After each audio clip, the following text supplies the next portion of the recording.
বন্ধুরা, বর্তমান সময়ে স্মার্টফোন আমাদের সবার নিকট একটি গুরুত্বপূর্ণ ডিভাইস, কিন্তু আমরা সমস্যায় ভুগি স্মার্টফোনের ব্যাটারি নিয়ে। আজকে আমরা আপনাদেরকে কয়েকটি টিপস দিব যার মাধ্যমে আপনারা স্মার্টফোনের ব্যাটারির দীর্ঘস্থায়িতা দ্বিগুণ করতে পারবেন। তো চলুন দেখে নিই টিপসগুলো।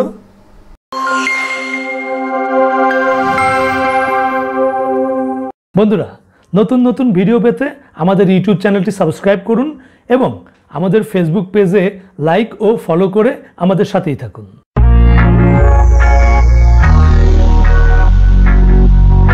বন্ধুরা, প্রথমেই আমরা যে টিপসটি দেখব তার জন্য আমরা আমাদের হ্যান্ডসেটের সেটিংসে চলে যাব।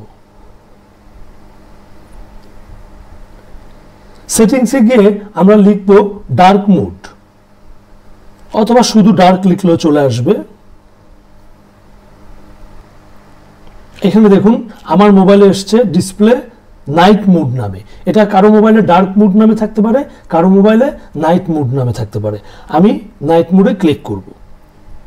ক্লিক করলে বন্ধুরা দেখুন এখানে আমার নাইট মুডটি অফ আছে, অথবা আমার ডার্ক মুডটি অফ আছে। আমি যদি এটিতে ক্লিক করি তাহলে আমার মোবাইলের ডার্ক মুডটি অন হয়ে যাবে। এই ডার্ক মুড অন হওয়ার কারণে আমার মোবাইলের ব্যাটারি দীর্ঘস্থায়ী হবে। তাই আপনাদের যদি খুব বেশি সমস্যা না হয় তাহলে আপনারা মোবাইলের ডার্ক মুডটি অন করে ব্যবহার করতে পারেন। মোবাইলের ডার্ক মুড অন করে রাখার কারণে কিন্তু বন্ধুরা আপনার চোখের জন্য এটা সহনশীল।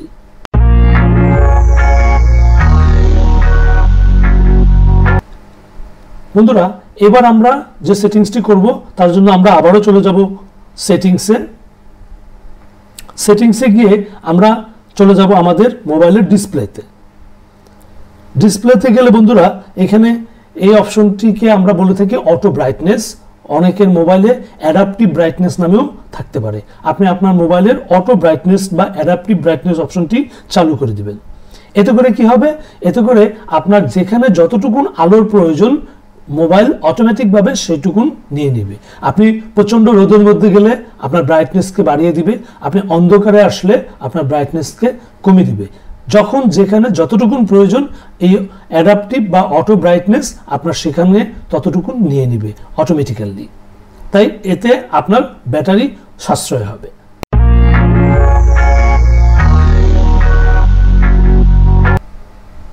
বন্ধুরা, ব্যাটারি সেভিংসের জন্য অনেকেই থার্ড পার্টি অনেক অ্যাপস ব্যবহার করেন। ব্যাটারি সেভার, ব্যাটারি ডক্টর, এই ধরনের অ্যাপসগুলো আপনার ব্যাটারি তো সেভ করবেই না, বরং আপনার ব্যাটারির আরও বড় ধরনের ক্ষতি করে দিবে। তার চেয়ে বরং মোবাইল সেটের নিজস্ব যে ব্যাটারি সেভিংস অপশনটি আছে আপনারা সেটি ব্যবহার করে দেখতে পারেন। তার জন্য আমরা চলে যাব সেটিংসে। সেটিংসে চলে গিয়ে ব্যাটারি অপশনটি খুঁজে বের করতে হবে। খুঁজে না পেলে আপনি এখানে সার্চে লিখবেন ব্যাটারি।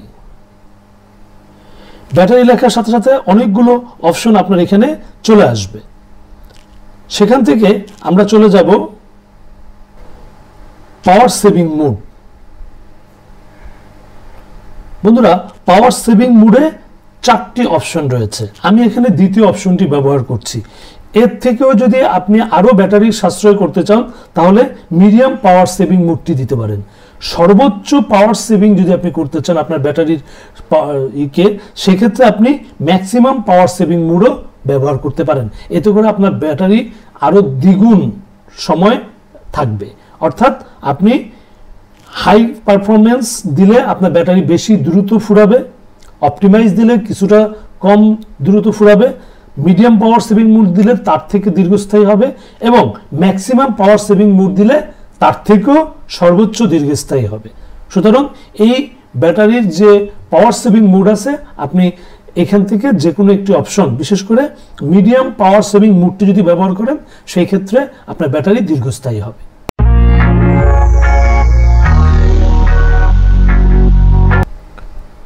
বন্ধুরা, ব্যাটারি দ্রুত ফুরিয়ে যাওয়ার আরো একটি কারণ হচ্ছে আপনার ডিসপ্লে রেজুলেশন। ডিসপ্লে রেজুলেশনটি আমরা কোথায় পাবো? আমরা সেটিংসে চলে যাব। আপনি সার্চে গিয়েও লিখতে পারেন, অথবা সরাসরি আপনার ডিসপ্লে অপশনের মধ্যেও চলে যেতে পারেন। ডিসপ্লে অপশনের মধ্যে গেলে এখানে দেখুন স্ক্রিন রেজুলেশন একটি অপশন রয়েছে, এটিতে ক্লিক করুন। এটিতে আমার এখানে 3টি রেজুলেশন রয়েছে, সর্বোচ্চ রেজুলেশনটি আমি ব্যবহার করছি। এর কারণে আমার ব্যাটারি দ্রুত ফুরিয়ে যায়। সেই ক্ষেত্রে আপনারা এইচডি প্লাস অথবা ফুল এইচডি প্লাস এই দুটার যে কোনো একটি যদি ব্যবহার করেন তাহলে আপনার ব্যাটারিটি আরও দীর্ঘস্থায়ী হবে। এতে করে স্ক্রিন রেজলিউশনের কারণে আপনার ব্যাটারি দ্রুত ফুরিয়ে যায়। যত বেশি রেজলিউশন আপনি ব্যবহার করবেন তত দ্রুত আপনার ব্যাটারি ফুরিয়ে যাবে। সেই ক্ষেত্রে আপনি এখান থেকে এইচডি প্লাস অথবা ফুল এইচডি প্লাস এই দুটি অপশনের যে কোনো একটি ব্যবহার করতে পারেন।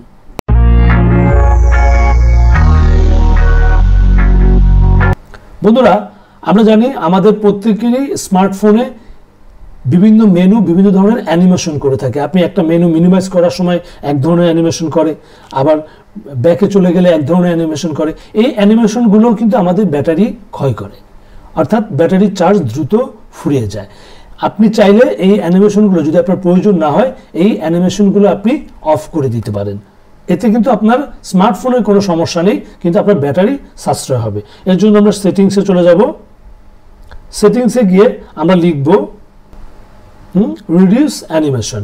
এটিতে আপনি ক্লিক করলে এখানে দেখবেন রিডিউস অ্যানিমেশন অপশনটি অন করে দিলাম। এতে কিন্তু আমার স্মার্টফোনের কোনো কার্যক্রমে কোনো ব্যাঘাত ঘটবে না, শুধুমাত্র আমার ব্যাটারিটি সেভ হবে, অর্থাৎ আমার ব্যাটারির চার্জ বেশিক্ষণ থাকবে।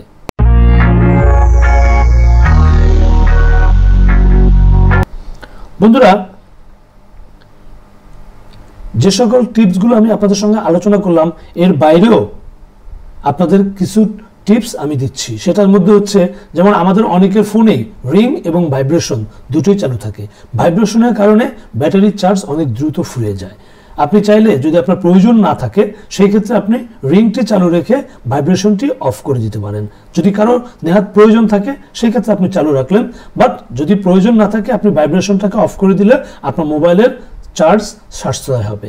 বন্ধুরা, নোটিফিকেশন আমাদের মোবাইলে প্রতিনিয়ত আসতে থাকে, বিভিন্ন ধরনের নোটিফিকেশন, মেসেজের, ফেসবুকের, টুইটারের, ইমোর, বিভিন্ন ধরনের নোটিফিকেশন বারবার আসার কারণে মোবাইলের ব্যাটারির চার্জ দ্রুত ফুরিয়ে যায়। আপনার যদি প্রয়োজন না হয় অথবা আপনার যে সকল নোটিফিকেশন প্রয়োজন নেই সে সকল নোটিফিকেশন আপনি অফ করে দিতে পারেন। এতে করে আপনার মোবাইলের চার্জ সাশ্রয় হবে। অর্থাৎ যদি আপনার নোটিফিকেশন প্রয়োজন না থাকে আপনি সেটাকে অফ করে দেন। এছাড়াও বন্ধুরা, SMS অ্যালার্ট যদিও এটি একটি গুরুত্বপূর্ণ বিষয়, তারপরেও বর্তমানে প্রয়োজনীয় SMS এর চেয়ে অপ্রয়োজনীয় SMS আমাদের মোবাইলে বেশি এসে থাকে। সেক্ষেত্রে আপনি চাইলে SMS অ্যালার্টটিও অফ করে দিতে পারেন। যদি প্রয়োজন থাকে যা কারো গুরুত্বপূর্ণ SMS আসে সেই ক্ষেত্রে আপনি এটি অফ না করলেও সমস্যা নেই। তো বন্ধুরা, যে টিপসগুলো আমরা আপনাদেরকে দিলাম এগুলো অ্যাপ্লাই করে দেখতে পারেন। আপনার মোবাইলের চার্জ দীর্ঘস্থায়ী হবে, আপনার ব্যাটারিটি ভালো থাকবে। আর আমাদের এই ভিডিওটি যদি আপনাদের ভালো লেগে থাকে, আপনাদের প্রয়োজনে আসে, তাহলে অবশ্যই এটি শেয়ার করে আপনার টাইমলাইনে রেখে দিবেন এবং আপনার মূল্যবান মতামত দিয়ে কমেন্টসে আমাদেরকে উৎসাহ প্রদান করবেন।